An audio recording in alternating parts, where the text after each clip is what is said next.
Welcome back, everyone, to another episode of the Functional Longevity Podcast, where we give you insight on how to get fit, feel younger, live better. I'm your host, Chris Borda, best-selling author and owner of Y.E.S Fitness. And let me first thank you for taking time from your busy day to listen to what I have to say. Also, before we get started, let me thank our sponsor, Y.E.S Fitness. Most people lose the ability to enjoy life as they age. At Y.E.S Fitness, we help people age 40 plus get fit so they can live longer and enjoy those extra years doing the things they love to do. Some quick housekeeping here. If you want to get a timestamp or a transcript of today's broadcast, head on over to yesfitnessct.com.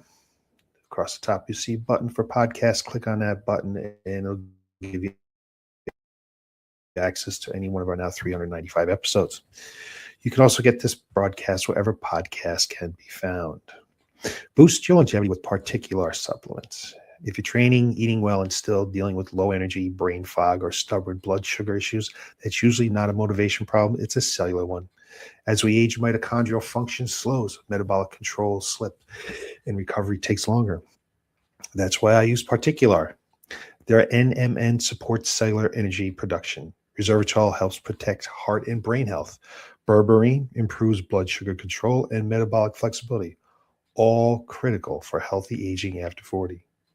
These are clean, science-backed supplements made right here in the USA, and I've personally noticed better energy, focus, and recovery. If you want your body to respond again, visit Particular. That's PARTIQLAR.com and use the code YES15 for 15% off your order. The insidious fat that quietly steals your brain power and how to reverse it. If you're like most people, when you think about fat loss, you're thinking about what you see in the mirror. You think about your waistline, how your clothes fit, maybe even a number on the scale. But what if I told you the most dangerous fat in your body is the one you cannot see? And more importantly, what if that fat is quietly shrinking your brain?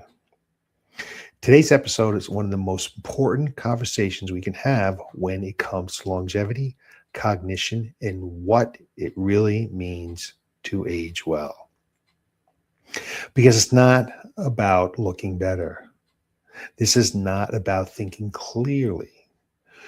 This is about thinking clearly, remembering names, staying sharp, and maintaining independence as you age. And the research we are going to break down today makes one thing very clear. Visceral fat is not just a body composition. It is a brain health issue. So the study that changed how we think about fat. So let's start with this research. This was not a small study. This is not a short-term observation. Researchers combined data from four large, long-term clinical trials into what is called the FIT project, F-I-T, FIT project. These trials followed hundreds of adults over a period of up to a decade. They tracked different types of fat in the body, brain structure using MRI, cognitive performance using standardized testing. And they asked a powerful question. What happens if your brain over time based on the type of fat you carry? Not just your weight, not just your BMI, but specifically where that fat is stored. And here is what they found. People who reduced visceral fat early on had greater total brain volume, more gray matter, better preservation of the hippocampus, and higher cognitive scores years later. And on the flip side, people who carried more visceral fat over time experienced faster brain atrophy, greater expansion of brain ventricles, and lower cognitive performance. Let that sink in. This is not about short-term results. This is about what your brain looks like and how it functions 10 years from now. The fat that actually matters. Now, here's where this really gets interesting. The researchers did not just look at visceral fat. They also looked at BMI, subcutaneous fat, the fat under your skin, and guess what? Neither of those had a meaningful relationship on brain health. That means two people could weigh the same.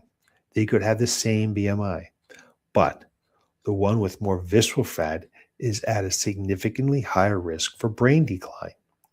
This completely changes the conversation because we have been conditioned to focus on weight. But weight is a blunt tool. It doesn't tell you what is happening inside your body. And in this case, it does not tell you what is happening inside your brain. So, what is visceral fat really doing? Visceral fat is not just sitting there, it is active. It is what we call metabolically active tissues. It's like an organ. It releases inflammatory molecules. It disrupts insulin sensitivity. It interferes with how your body regulates blood sugar. And in this study, the mechanism that stood out most was glucose control. When researchers looked at why visceral fat was impacting the brain, only one pathway consistently explained it: blood sugar regulation. Not inflammation, not cholesterol, but glucose control. Higher visceral fat was associated with worse blood sugar control, and worse blood sugar control was associated with brain decline. This matters because your brain runs on glucose. And when that system becomes dysregulated, your brain suffers. The early warning sign most people miss, which is one of the most fascinating findings in this study, was this: the impact of visceral fat on cognition showed up before major brain atrophy. In other words, declining cognitive performance may be an early warning sign, but structural damage becomes obvious. Think about that. You might notice brain fog, slower thinking, forgetfulness, and assume it's just aging, but it could be a metabolic signal, a sign that visceral fat is already affecting your brain. This is a powerful shift in how we interpret those early changes. Now, why this changes everything about fat loss. Most people approach fat loss as an aesthetic standpoint. They want to look better, feel more comfortable, fit into their clothes. And there's nothing wrong with that. But this research gives a deeper reason, a more meaningful reason. You're not just losing fat, you're protecting your brain. You're preserving your ability to think, move, and live independently. This is a completely different level of motivation. So, how do we actually reduce visceral fat? Now, let's get practical, because knowing this is only valuable if you act on it. The good news is visceral fat is highly responsive. It is actually easier to lose than subcutaneous fat, which means when you do the right things, you can make meaningful progress. Number one, a calorie deficit still matters. There's just no way around this. If you want to lose visceral fat, you need a sustained energy deficit. Now, that does not mean starving yourself. It means creating a consistent, manageable gap between what you eat and what you burn. And here's the key: the best diet is the one you can stick to. Low carb, Mediterranean, high protein, they all work if they create consistency. And this is where most people go wrong. They chase the perfect diet instead of a sustainable one. Number two, aerobic exercise is the heavy hitter. If your goal is to specifically visceral fat reduction, aerobic training leads this way. It leads the way. Walking, cycling, running, intervals, always intervals. All those other things help: walking, cycling, running, but let's do interval work.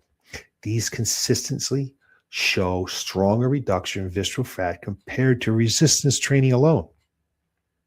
Now, that doesn't mean lifting is not important. It absolutely is. Resistance training preserves muscle, supports metabolism, improves long-term body composition. But if we're being precise, aerobic work is the most direct tool for targeting visceral fat. A good target is about 3 hours per week. That could be 3 sessions of 1 hour or shorter sessions spread across the week. And yes, intensity matters. High intensity tends to produce greater effects. Number three, resistance training supports the system. Even though it's not the primary driver of visceral fat loss, it plays a critical role because muscle is your metabolic engine. The more muscle you maintain, the better your glucose control, the higher your resting metabolic rate, the easier it is to keep fat off long term. So, this is not either or, it is both. Number four, sleep might be the hidden lever. This is one of the most overlooked factors. Sleep restriction has been shown to increase visceral fat specifically, not just weight gain, visceral fat gain. And when you do not sleep enough, hunger hormones increase, cravings go up, energy drops, movement decreases, and your body shifts towards storing fat in the worst possible place.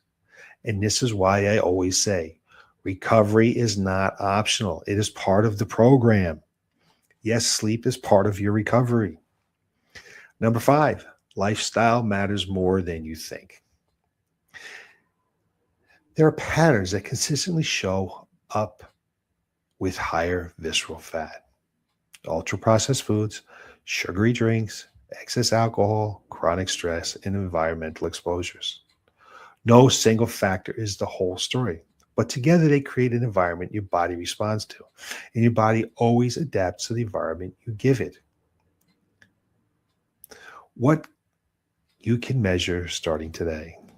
Now, you might be thinking, this is great, but I do not have access to an MRI. It's fair, but you don't need one. A simple, practical tool is waist circumference. It's not perfect, but it's a strong proxy. If your waist measurement is trending down over time, you're likely reducing visceral fat. And that means you're moving in the right direction.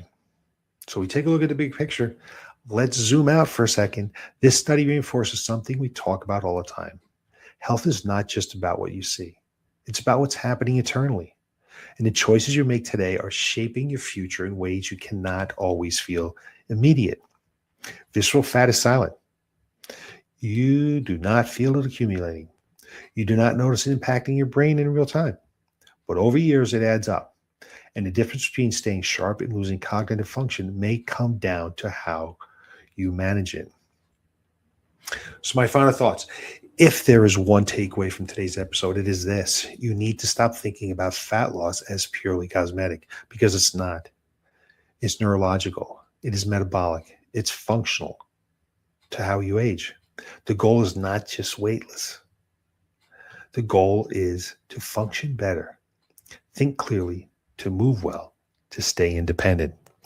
And that starts with addressing the things that matters most. Not the thing that is easiest to measure, but the things that have the greatest impact. If you found this episode helpful, share it with someone who wants to stay strong, sharp, and independent as they age. And remember, the goal is not just to live longer, but the goal is to live better. Keep training, keep moving. I'm Chris Borda, and this is your Functional Longevity Podcast. I will see you next time with more information on how to get fit, feel younger, and live better. Thanks for watching.